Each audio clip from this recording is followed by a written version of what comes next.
We just had the spotlight talk on quantum sensing, atomic gravimeters and gradiometers by Nicole Metche from the University of Birmingham. Soon we will continue the workshops on quantum key distribution by QWorld and quantum computing algorithms and programming by Gibran Rashid from QWorld. You are all familiar with this schedule document, meanwhile, womanium.org/quantum/schedule, which gives an overview of the modules. We noticed that there are many different levels of quantum experience within the group. So we have added a table in which you see the different modules, 8 modules in total, and the levels that they are suitable for. We just had a quantum sensing talk, and you see this is suitable for all different levels. There is something new for all of it, and it is also accessible for beginners. Same for quantum computing hardware, which we will kick off next week with hardware lectures and 8 lab tours. This is very suitable for beginners and also for intermediate and advanced people to ask questions and understand. Also, the Global Quantum Project is suitable for everyone, and we would especially encourage everyone to teach many, many more people and expose them to quantum. In addition, we have many algorithm and software-like topics, and those depend on your experience level already. Gibran started off with QBronze yesterday. QBronze is the suitable programming and algorithm module for beginners. Now, Gibran went through very quickly yesterday because there are also many more advanced people. For that purpose, if you are a beginner, please take your time to watch the videos on YouTube from last year. If you go to Canvas, to the assignments, you see 5 QBronze quizzes.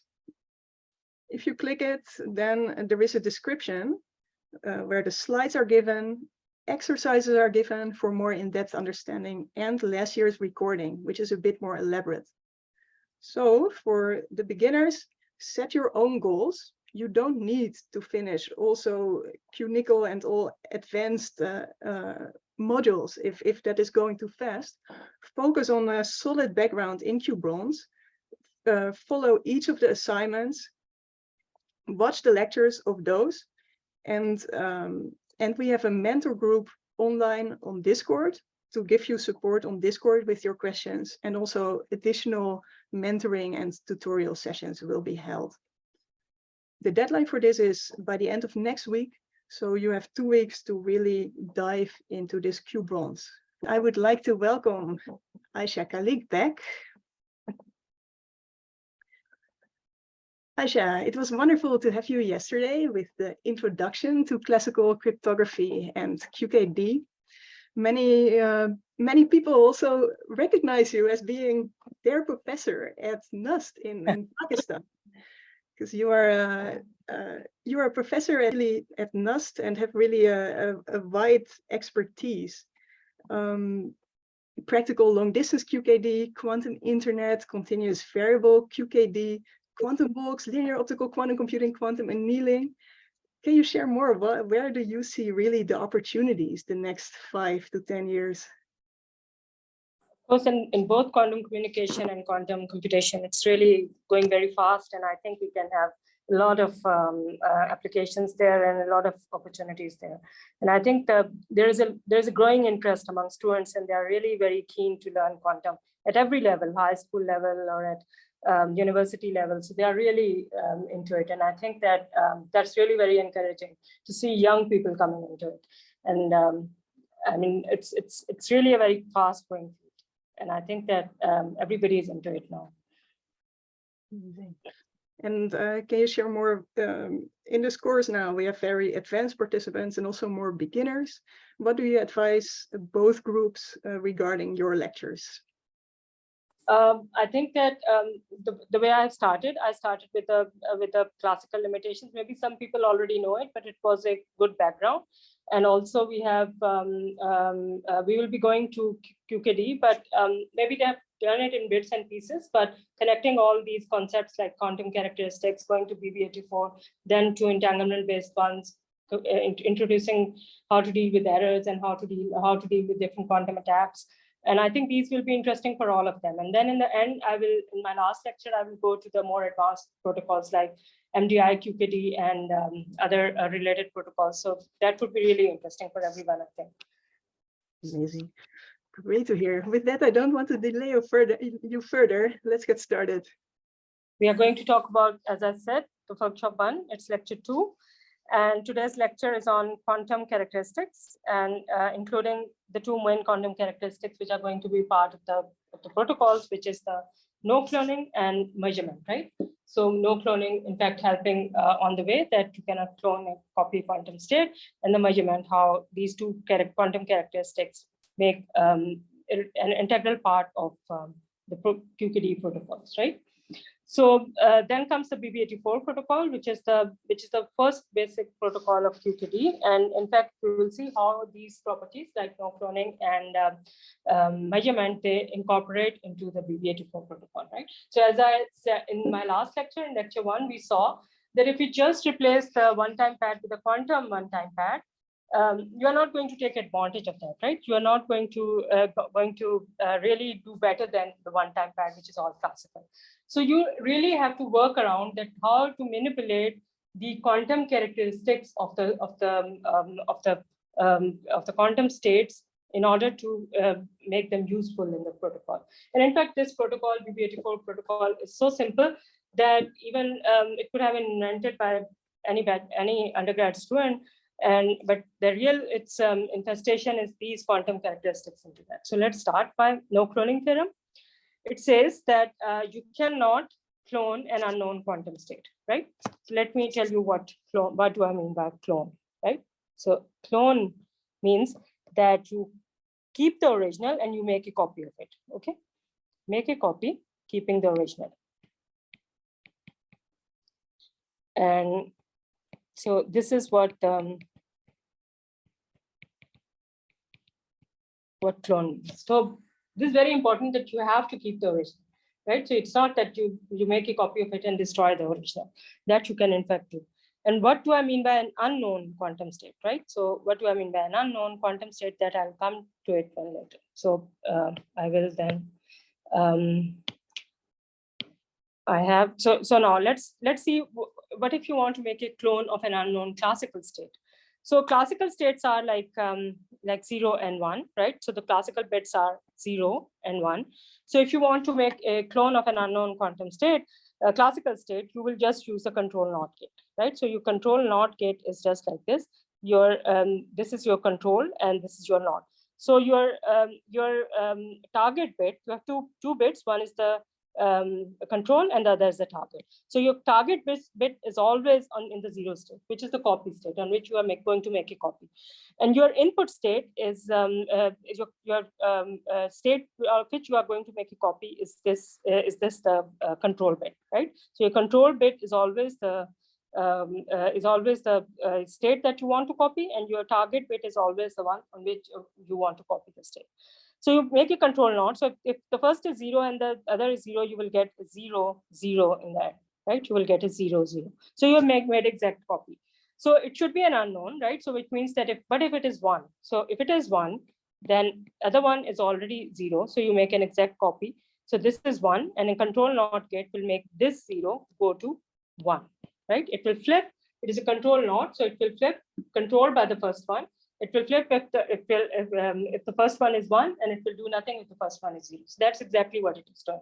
So you have kept the original. So original is always, in this case, it is in the state 0. It remains in the state 0. In the second case, it is in the state 1. It remains in the state 1. You have kept the original, and you have made an exact copy of the 2 states down here by simple control NOT operation, right? So this is what is done, how the classical clone is made, right? So there is no classical cloning can be exactly done keeping the original.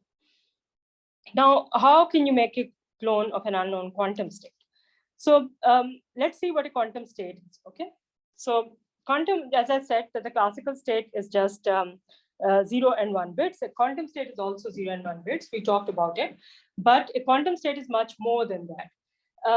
It can be a linear combination of the two, right? So it can be a linear combination. It can be a 0 plus 1 over another 2, which will be, if I think of it as a sphere, then every point on the surface of the sphere is a quantum state.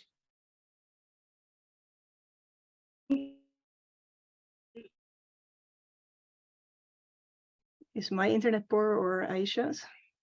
I believe it's Aisha's. We can't see her now. We will wait for a sec until she gets back in. Based on yesterday's request, we will do a short break after this lecture before we start with Gibran. Hi, Aisha, your internet was broken for a second. Are you back now? Your voice does not work. I believe her other account needs to rejoin. Yes. Can you hear me? Yes, you are back. Can you repeat the last 2 minutes and the screenshots? Yeah, the internet is breaking down over here. So, okay, we're back. And if you repeat the last 2 minutes, wonderful. Yeah. So it's alpha 0 plus beta 1 can be any quantum state there, right? So I have like, if I consider it as at the surface of the Bloch sphere, then every point on the surface of the Bloch sphere has radius 1, and each point is characterized by this theta and phi. So I can write this quantum state as cosine theta by 2, 0 plus exponential of iota phi sine theta by 2, 1, right? So just to let you know, what do I mean by quantum state? So these theta and phi, just like a 3-dimensional space, these are the components of these determine which point it is. And since there are infinitely many points on the surface of the Bloch sphere, there are infinitely many points there can be infinitely many quantum states that are possible. So it's not just one state, there are continuum of states, right? So you have many states that are possible. So now, if you are going to make a clone of a quantum state, then what do I mean by an unknown quantum state? It will be this one. So if you do not know what a quantum state is, you do not know what the values of alpha and beta are. You do not know what the value of theta and phi is. So how are you going to go about it? So if you want to make a clone, yes. Aisha, due to the internet breaking, some people lost track. Could you give a short summary of what you discussed so far? Okay, what I'm saying is this, that in order to make, how to know what is an unknown quantum state and why a quantum, so in a classical state, you have two states like 0 and 1. In a quantum state, you can have these two states, 0 and 1, they map to the north pole and the soft pole on the sphere, right? So, and any point in between, all the other points are all the other quantum states. And what the point is, what the state is, it will be determined by just what the point is, which will be, it is given by alpha 0 plus beta 1. So giving different complex numbers, alpha and beta, you will go to any point on the Bloch sphere. Okay, this is what I mean by an unknown quantum state. So they are determined by these theta and phi values on the surface of the sphere. So, so if a state is unknown, you don't know what the values of alpha and beta are. So if you have a cloning machine, which can exactly make a copy of the states that you know, for example, if I want to make a copy, I have, for example, a 0 state, and I want to make a copy of it. So I have a blank copy, and I have a cloning machine in the state F, okay? And then if it is capable of making a copy, it will keep the original, it will map the 0 on the blank copy, make it 0, and then it will make the state. A cloning machine goes to the state F0, right? We don't care what the state of the cloning machine is, but definitely it will go to certain state, which is F0. And then this cloning machine is also capable of making a perfect clone of the state 1, the same cloning machine, and the blank copy, and it has F, and it goes to keeping the original 1, mapping the state on the black copy as 1, and then it will make the state to be F1 over here. Okay. So the next thing is that now, how about the unknown quantum state? If you do not know the state, so you have made a cloning machine which can make a perfect copy of 0 and 1, but how about the unknown state? So the unknown state, as I said, you do not know the values of alpha and beta. So you have alpha 0 plus beta 1, alpha 0 plus beta 1, and you want to make a copy of it. So you have a blank state and you have a cloning machine. Now, what should be the result of it? So what you want to have is your cloning machine is quite capable of making a copy of 0 and 1. So by linearity of quantum mechanics, how it will go? It will go as alpha 0 blank copy F, right? So in fact, it is equal to, it does not go to it, but not after the cloning, but in fact, it is just equal to this. If I just write it like this, it will be by linearity of quantum mechanics, it has to go like this. So it is plus beta 1 blank copy and F. Now I apply the cloning, right? So now I apply the cloning, it goes to alpha 0, 0 mapped on the blank copy, and the state F goes to, the state of the cloning machine goes to F0. Then I will have beta 1, the blank copy goes to 1, and the state of the cloning machine goes to F1, right? Just as I had the state of the cloning machine as written above there, right? So the cloning machine is acting as it should. So it is alpha 0, 0, but this is not what you wanted. What you wanted was this. It was alpha 0. It should have been alpha 0 plus beta 1, and then it should have been mapped to blank copy as alpha 0 plus beta 1 and the state, some state of the cloning machine, right? So let's call it F alpha beta, whatever, right? It should have been this, and we can see that above is not this. We have if I make this write it down separately, it will be alpha 0, 0. This is my original state. This is my clone, and then it is alpha beta and plus alpha beta 1, 0, F alpha beta, and two other terms, which is plus beta alpha and 1 beta alpha and 1, 0, and the state of the cloning machine, which is F alpha beta plus beta square, and it is 1, 1, and F alpha beta. In fact, if you take them to be the complex ones, so whatever it is, it will go like that, okay? So this is what you should have got, but what you get is this. What you get is simply this, which is not the same as this. You can see it, okay? No way it is the same. There are no cross terms over here. So if you make a cloning machine which can copy exactly and keep the original, which can make a clone of a quantum state, known quantum state 0 and 1, you cannot make it a perfect clone of an unknown quantum state keeping the original. Okay, so this does not, these two are not equal. So which means that you cannot clone an unknown quantum state, which is very useful in QKD, which means that if somebody does not know what the state is, then it cannot just keep the original and make a copy of it and then use it for just reading the state. Okay, we'll see how we use it. Another thing is that when you measure a quantum state,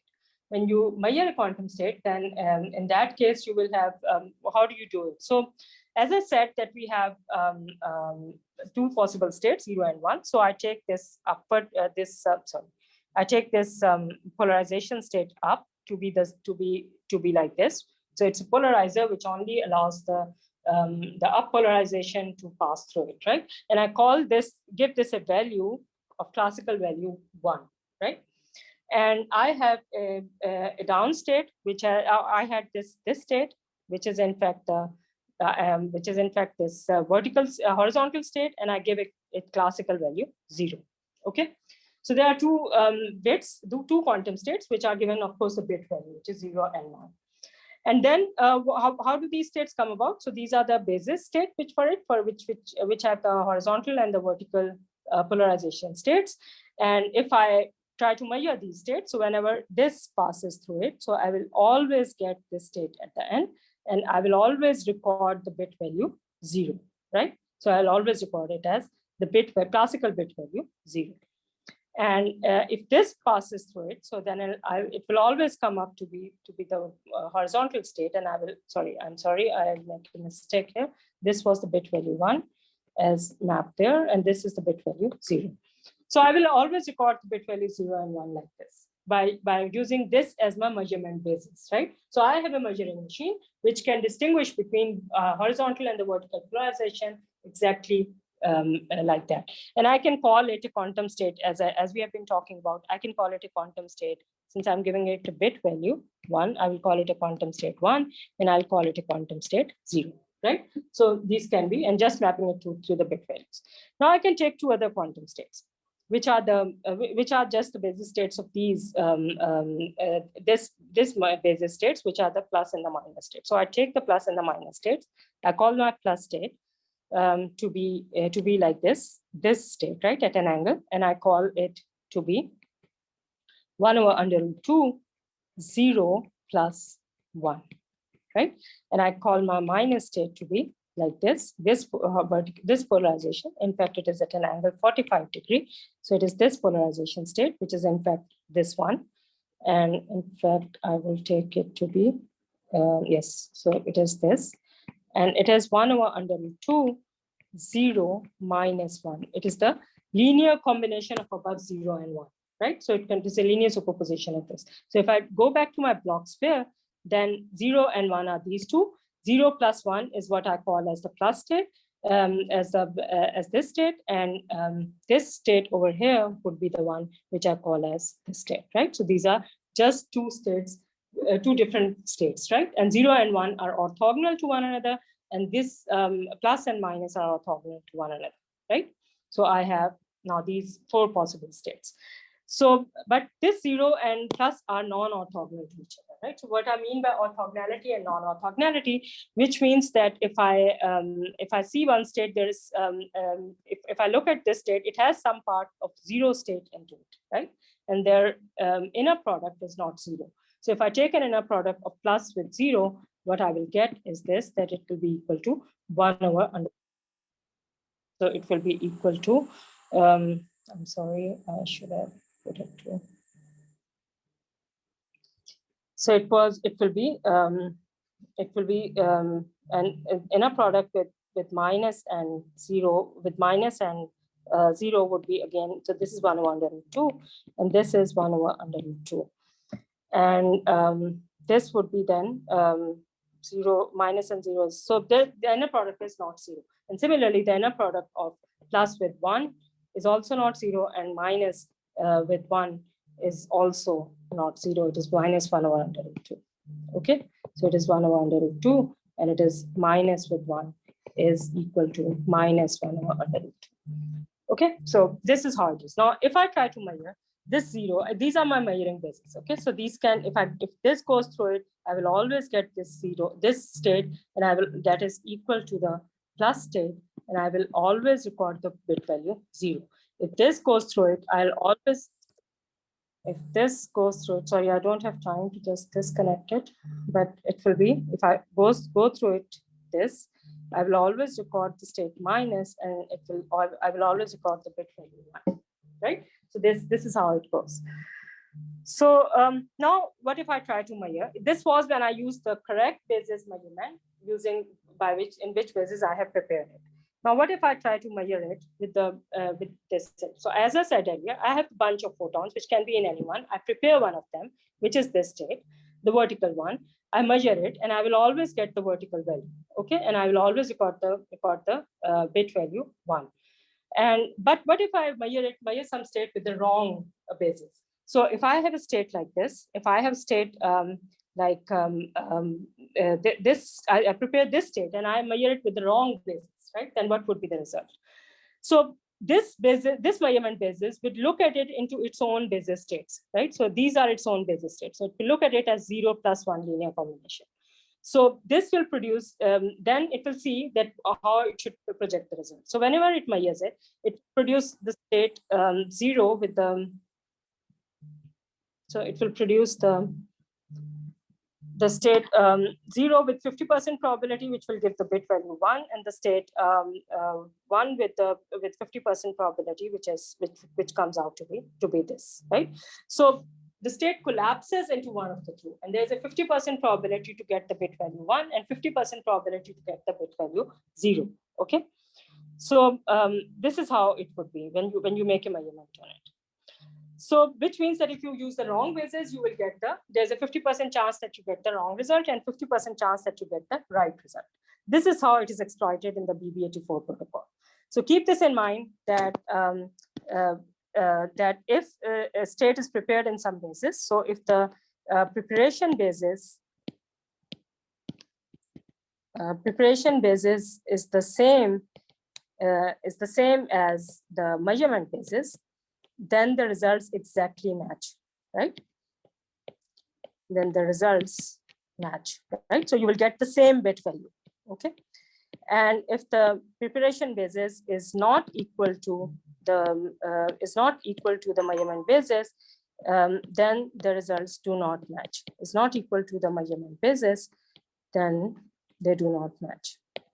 Okay, so the results, there's a 50% chance that result match and 50% chance that they do not match. Okay. So I should not say that results match 50%. Okay, but there is a probability of it. Okay, so let's go to the BB84 protocol, how it exploits this measurement style and how it exploits no cloning.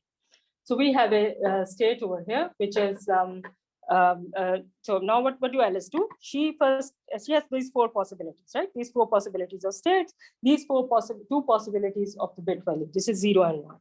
So first she tosses a coin. She tosses a coin to decide which basis state she wants to take, whether it is the horizontal vertical or it is the diagonal basis, right? You can see that these two are the elements of the diagonal basis, these two are the states from the horizontal vertical basis. So first she tosses a coin to decide the basis. For example, she decides that this is the basis set that she wants to do. Then she tosses the coin again and she chooses which state she wants to measure, right? So suppose she chooses this. So now she has just put this filter and prepared the state, and this filter goes through it, and she has now selected this state, and it passes through and sends it to Bob, right? Bob doesn't know which basis she has used. She does not tell him which basis. She just sends the quantum state to him. So Bob is sitting with the measurement basis through it, and then and he has to decide which measurement basis he uses. Just as I told before, if he chooses the same basis and in which the state was prepared, he would get exactly the correct result. So suppose in the first case, he chooses the wrong basis as is listed here. So this is the state that is prepared, and Bob chooses, so Alice records her bit value, right? Not the quantum state, bit value. Bit value for this state is 1, so she records this. Bob chooses his basis. So if he chooses the wrong basis, there is a 50% chance that his value will match and 50% chance that it will not match.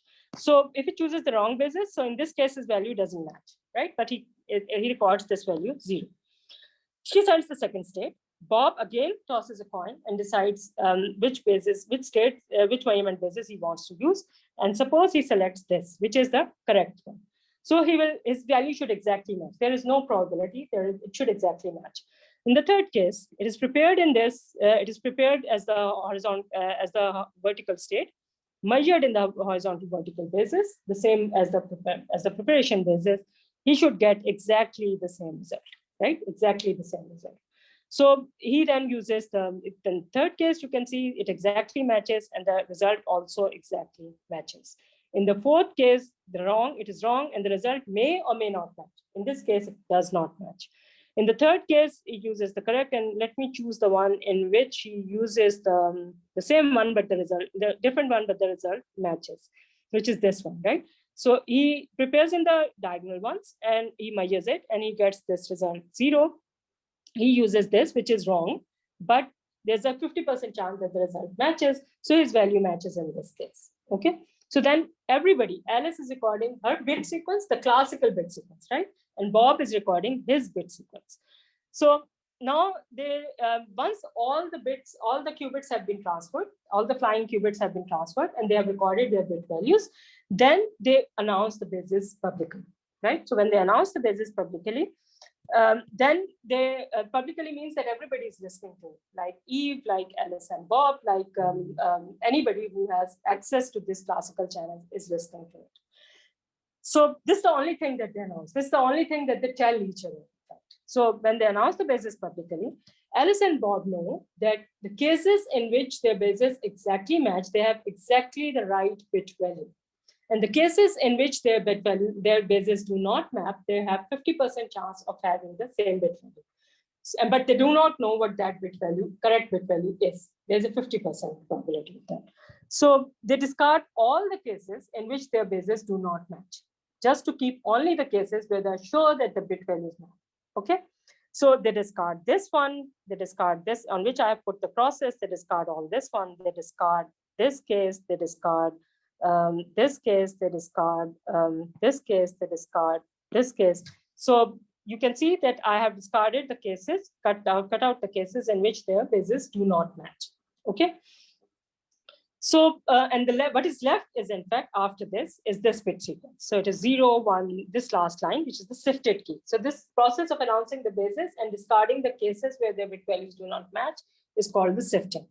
So they announce their basis publicly, and after that, the sifted key which is left is 0, 1, 0, 1, 1, 1.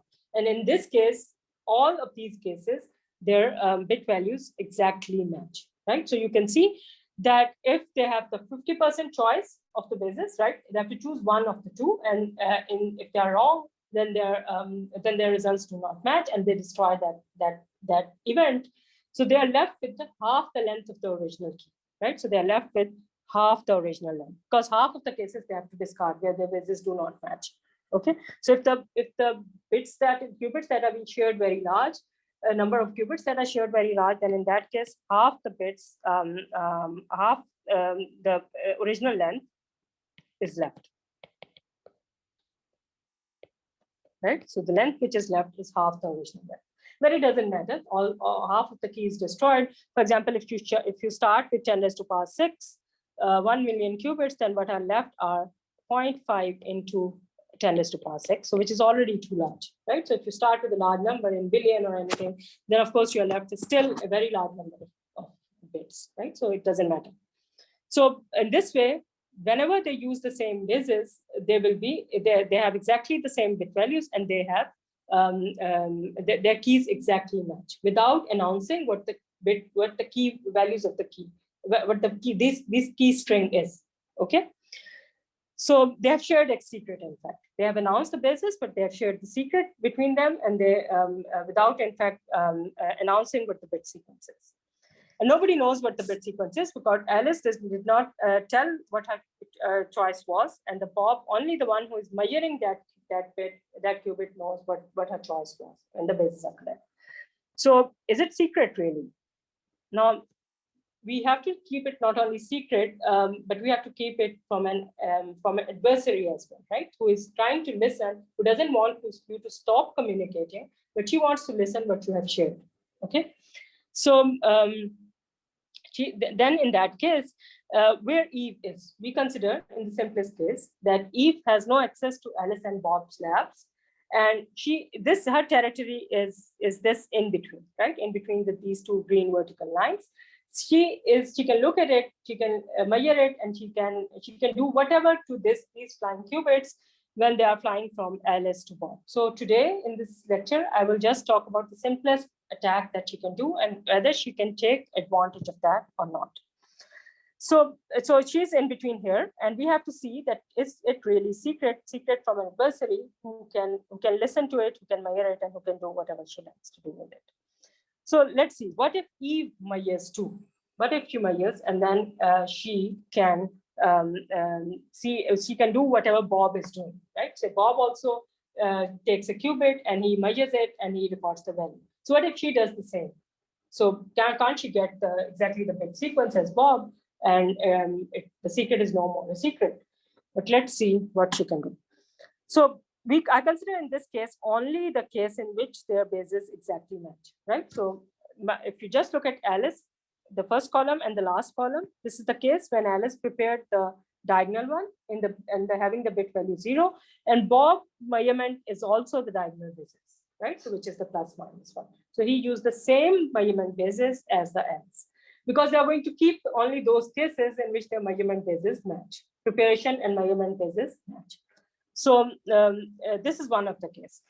And in this case, now Eve is in the middle, right? She does not know which bases Alice and Bob use in order to prepare and measure, because the bases are announced when the qubit has reached Bob's office, Bob's lab. So the reference for Eve, now Eve have two choices, right? She will also decide randomly which basis set she can use.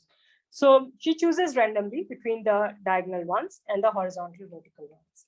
So she has two choices. First choice, suppose she measures in the same basis as Alice and Bob. So this is the measurement basis which she has. And in this case, she will have, she should in fact record exactly the same result as Alice, because it's the quantum principle. If she chooses the correct measurement basis, she should record the same bit value, right? So she will record the bit value 0 in this case. And so this is the correct value. And Bob has also the same value, which is correct, right? So everybody has got the same bit value, the same bit sequence in his key. And if she uses the wrong basis, then in that case, she has again two options. She has used the wrong basis compared to the preparation basis. Then she has two options. She may get 0 or she may get 1. If she gets 0 bit value, she's correct, right? And if she gets 1 bit value, she will be wrong. Although the quantum state that she has measured is different, but the bit value that she has recorded is correct, right? So she has recorded the bit value 0, but the wrong bit value. And if she records 1, this is the wrong bit value. Now for Bob, the same measurement rule that we used before, for him, the reference state is not that of Alice now. Since the Eve has intercepted him, the reference state is now what the Eve's basis were, right? So in the above case, in the first case, his reference state is this, right? The horizontal, the diagonal ones, right? This one. And he uses the correct with the reference state. So he gets exactly the same one, which is this. But in the second case, when Eve uses the wrong basis, now Bob's bases do not match with Eve's basis, though they match with Alice's basis, but they do not match with Eve's basis. Since they do not match with Eve's basis, so he can record so he has again two choices. Now you see, now when this bit value 0 is coming, it has this means that the state is this, right? The state is this vertical state. The quantum state is this. Now, if he tries to measure this horizontal quantum state with this diagonal basis, he has two choices. He may get it to be like this, or he may get it to be like this, right? And if he gets it to be like this, he will record the bit value 0. And if he gets it like this, he will record the bit value 1, which will be wrong, okay? So although both Alice and Bob think that they have shared the same key, there will be cases in which they would not have recorded the same value, right? So and then if Eve has recorded the value 1, then they will be seeing this state, and then they see this state. Then Bob's states will match 50% of the times, which means 1 will be correct and 1 will be wrong. Okay, so if you look at it overall, half of the cases, so this was just one of the cases, right? So let's look at the whole picture. This is what they have. So these are the 4 possibilities that Alice has. These are the four states that Alice can prepare, quantum states, and these are the 2 bit values that she can record, 0 and 1, 0, 1. And in each of this is just the first row. This one is the one that I explained earlier. But in all other 3 cases, it's the same scenario, right? So whenever the bases match, and in all these 4 cases, you see that I have kept only the cases in which the Alice basis matches with Bob's. Eve is not announcing her basis. Eve doesn't show anything. She doesn't announce anything that she's there even. But Alice and Bob announced the basis. So they're keeping only the cases where the bases match. So I have kept only the cases where the bases match, right? But you can see that in each case, there is a 50% time, there's a 50% cases in which Eve's and Alice's values exactly match. And they're sure that the values are correct. Eve is also sure that her value is correct. So in this case, Eve knows exactly what the bit value is, and she's sure she's correct, right? So in the first case, if you look at it, she is exactly sure that she has got the correct value, right? So in this case over here, she has got the correct value. Okay, so she's happy that she has got the exactly correct value. In all the other cases, where she has used the wrong basis, wrong values, And of course, one of which is correct, but she doesn't know which one is correct. And she doesn't know in all these cases which one is correct. So she has gained how much information? Out of all these possibilities, she has gained only this one, she is sure of it. So her information is 50%. In each of these 4 cases, her information is 50%, right? So I can say that Eve's information is 50%. And while gaining this information, she has also introduced some error. How she has introduced some error?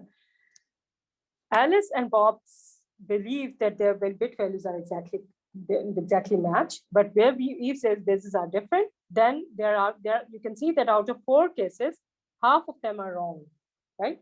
So, but Alice and Bob are nevertheless keeping it. So half of them are wrong. So they are only correct in 2 of the 4 cases. So there's a 50%. There's 50% error in the cases where Eve has used the wrong basis. Where Eve has used the correct basis, they are correct. So out of the 50% cases in this, there is no error, right? So if I call error as delta, there is no error. And the remaining 50% cases, there is an error of 25%, error of 50%, right? 50% error. So in this case, there is a 50% error in that. So in total, out of all these 4 cases, all these cases, there is a 25%, 50% all correct, and the remaining 50%, they're half are wrong. So the error introduced by Eve is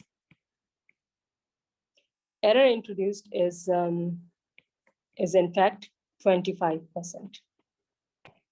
Okay, so not only that Eve has intercepted in between, she has gained some information regarding this, but she has also, in this case, she has in fact gained some information, and she has introduced some error as well. So if Alice and Bob, they see that they can see what Eve is so they do not know whether Eve is there, but if they assume that Eve is there, there should be a 25% error in their bit strings, right? If they assume that Eve has done this simple attack. So what they can do, they can in fact try to see how much error is there. So they do the error estimation. How do they do the error estimation? So they have to check how much error is there, right? First, that will also tell whether Eve is there or not, and that will also tell them whether they can correct that error or not.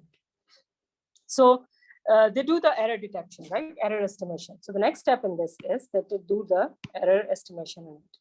Okay, so they do the error estimation. How do they do the error estimation? They select 50% of the keys from there, and then they 50% in their classical bit sequence. Now what they have left with after measuring the quantum state, they are left with just the classical bit strings. Okay, so out of all these classical bit strings, they will choose 50% of them. So if they started from 10 to the power 6, half of them were lost in sifting. They were left with 0.5 into 10 to the power 6. They choose half of them, and after this, in this error estimation, they choose half, and in this process, they will be left with again 10 to the power 5 of them. Still too large, right? They're using. So how they do the error estimation?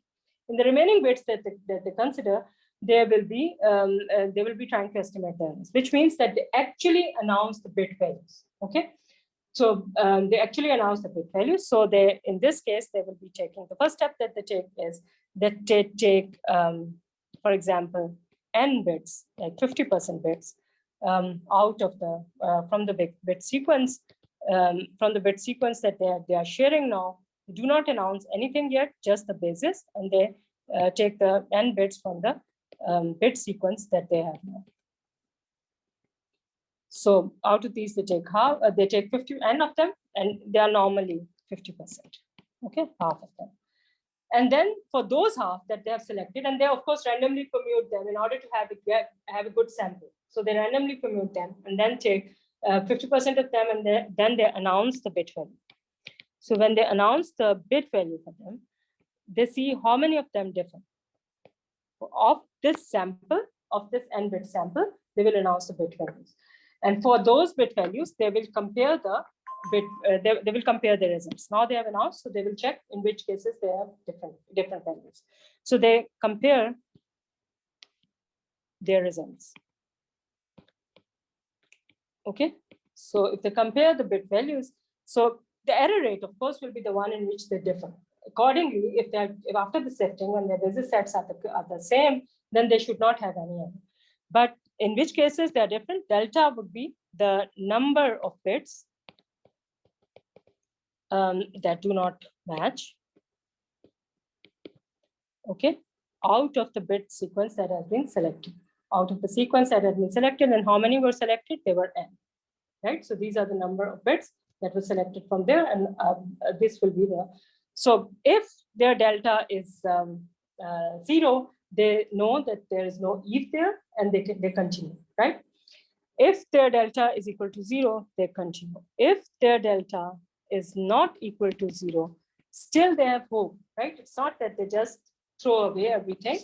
They will try to correct the errors, and they know there is some if, there is somebody has listened to them, and they have to now eliminate the information of the if, and they also need to correct the errors. So they know somebody has listened.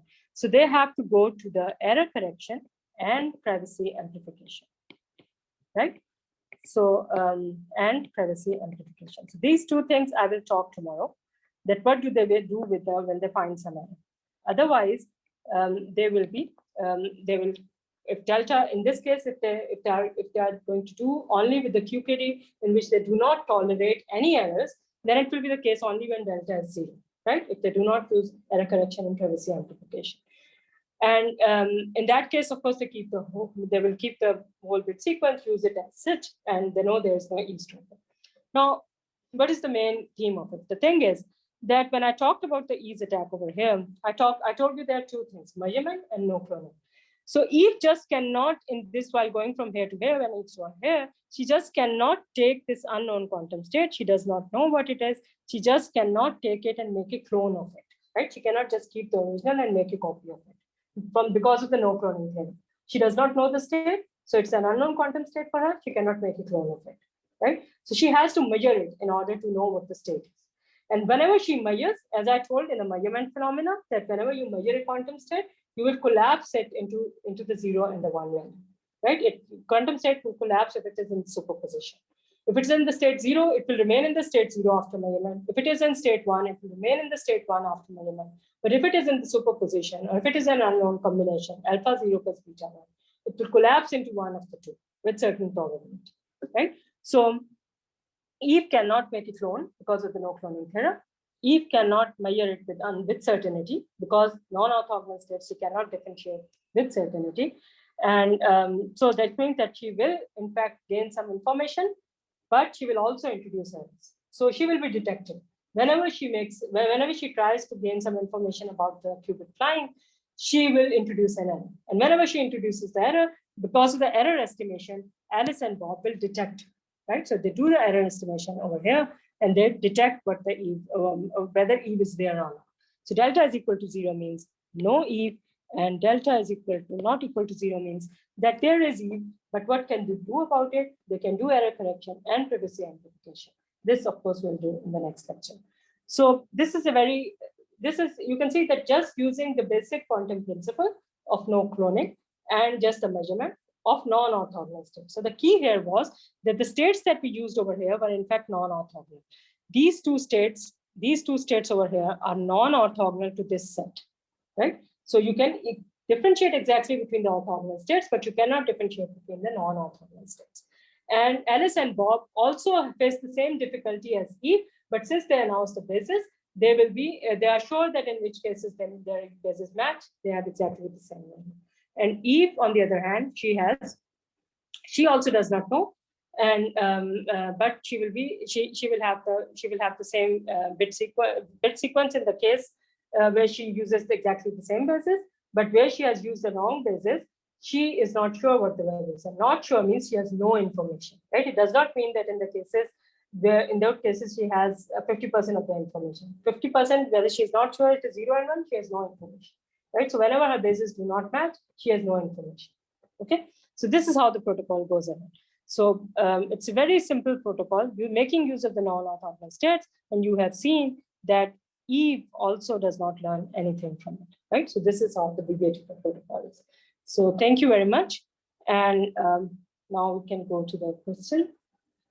One main question from yesterday was, can you share some recommendations for literature and other resources on this topic?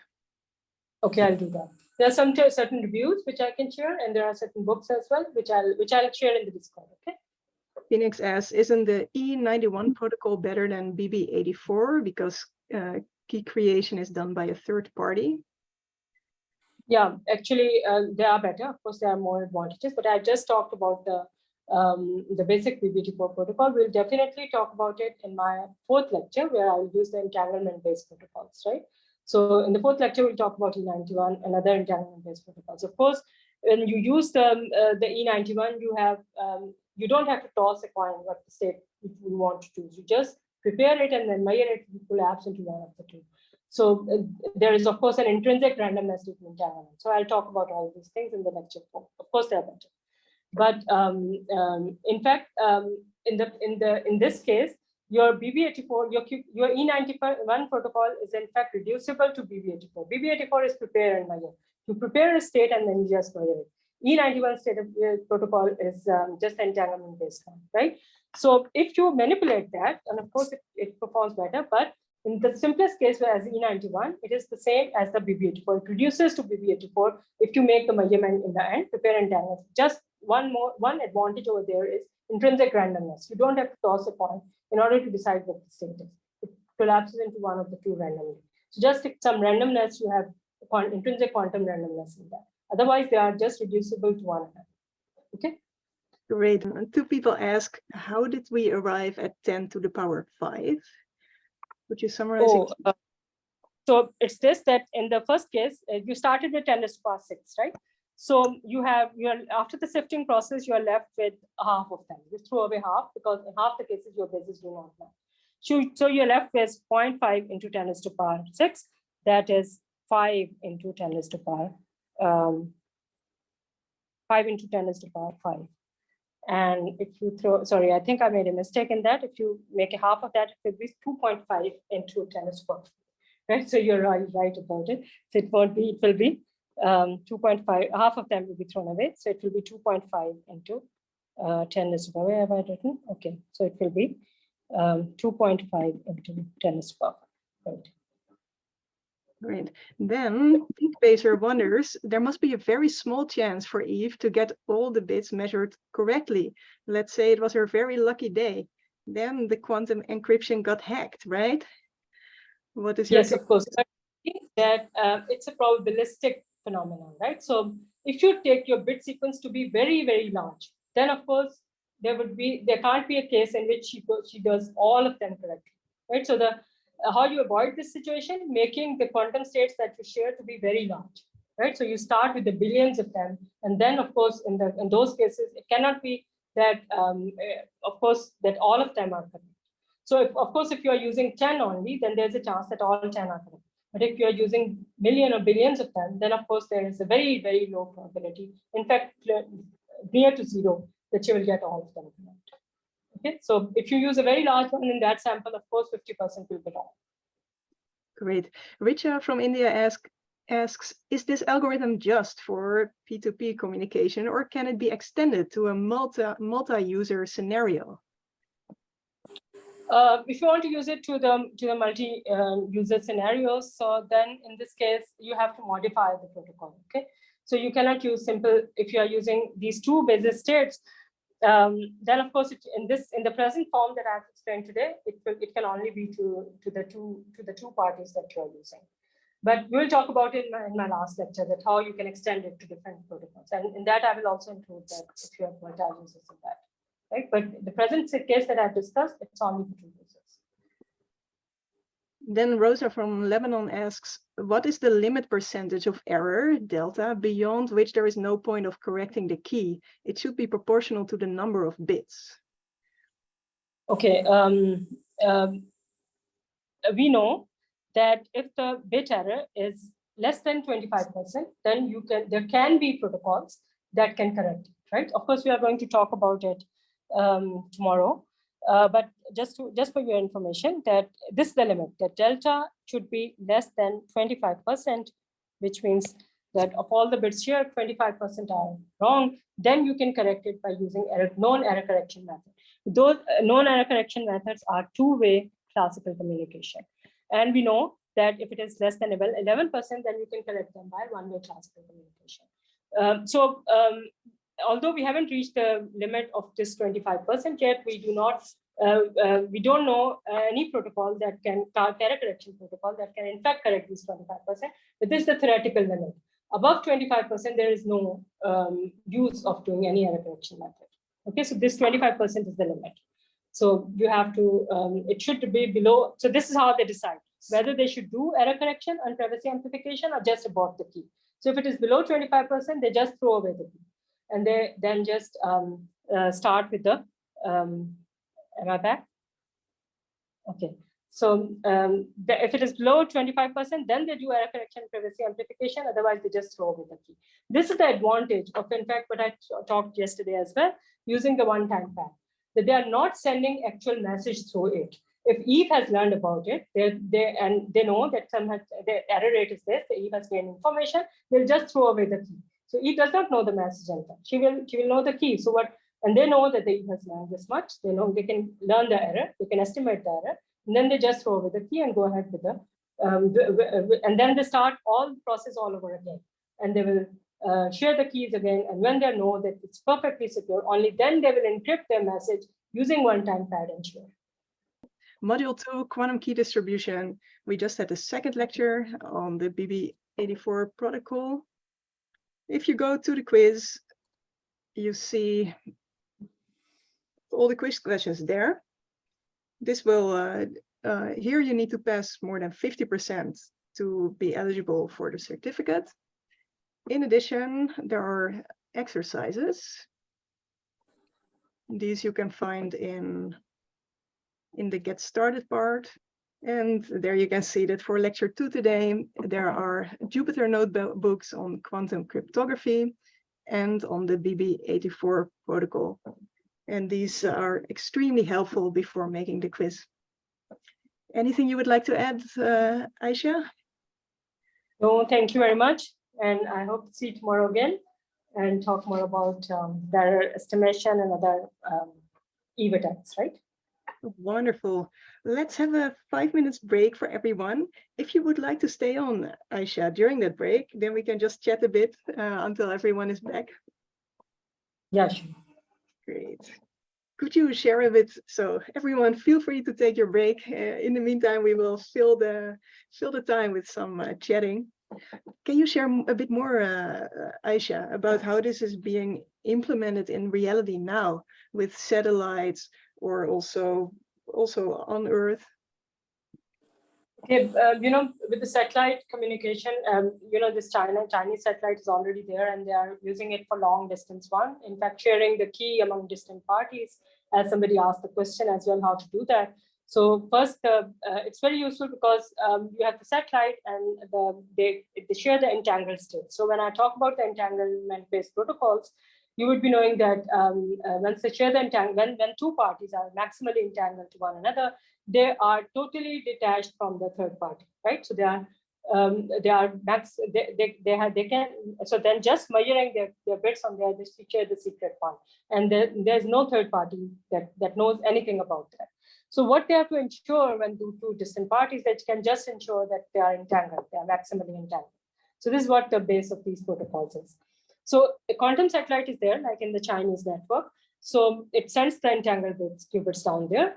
And then they have link from Shanghai to Beijing, which connects the qubits there. And in between, they have, then once they share the entanglement, and then they have hop and hop connection from one to the other city. And then they share their the key from one to the other station, then to go from second to the other station, and then the last and the first bit get connected. So we'll talk about that as well, which is entanglement swapping, in fact, in which you do long distance QKD and exploiting this entanglement properties.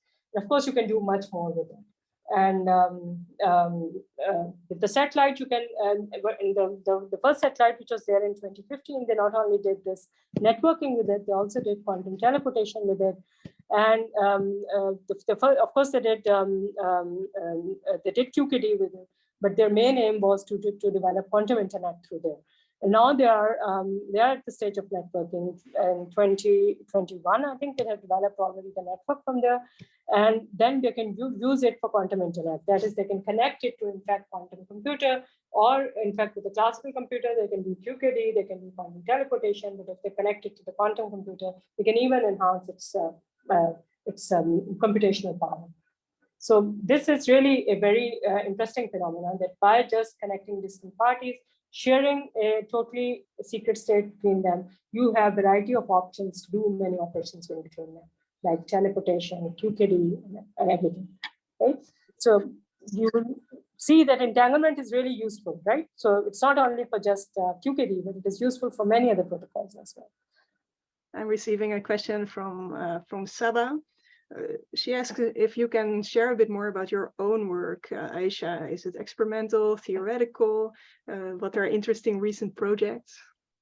Okay, I'm a theorist, unfortunately. So very important. I enjoy it, so that is why I'm doing it. I'm not a good experimentalist, I think. So my whole work is on theory. So I started my work from, in fact, QKD, and in fact, practical QKD during my PhD. So most of the things that you're seeing there, like all these figures and all these QKD setup, BB84, these are 20 years old diagrams, which I made for these intercept reason, and at that time when I started it. And now I started with practical QKD. I stayed in practical QKD afterwards, and I worked on long distance QKD.